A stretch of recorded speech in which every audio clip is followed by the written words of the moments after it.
This is the Potter's Field, and underneath its grass, its trees, rests a community long lost. The Potter's Field is a very small section at the back of the cemetery. To the best of our knowledge, there's 400 people buried very tightly together. For the most part, it was those from a lower socioeconomic status, and it really shows a societal perception that they didn't need the same treatment in death as other community members.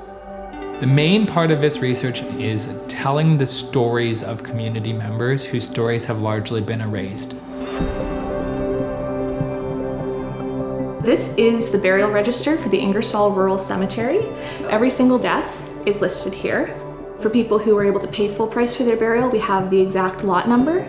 But for people in the Potter's Field, it's a little more vague, and they were all sort of lumped together. Field burials on the same page.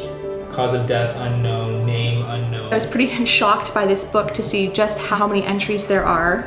It is almost like this portal to another world because there are all these different people, all these different stories.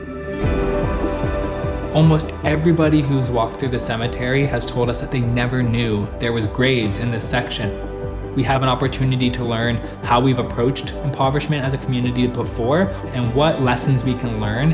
It's often surprising as well to see how engaged community members are when they learn that the techniques we're using at the Potter's Field can be used for residential schools and other unmarked graves across the country.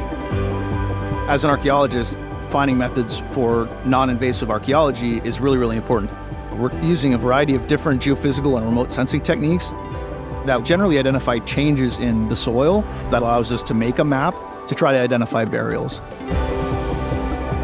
At the end of the day, we're going to know the names of the 400 people who are buried in the Potter's Field, and their names are going to be memorialized. I think the Potter's Field project opens a lot of questions about how we treat people both in life and also in death. Telling these stories allows us to learn from the past and to acknowledge that everyone deserves to be remembered.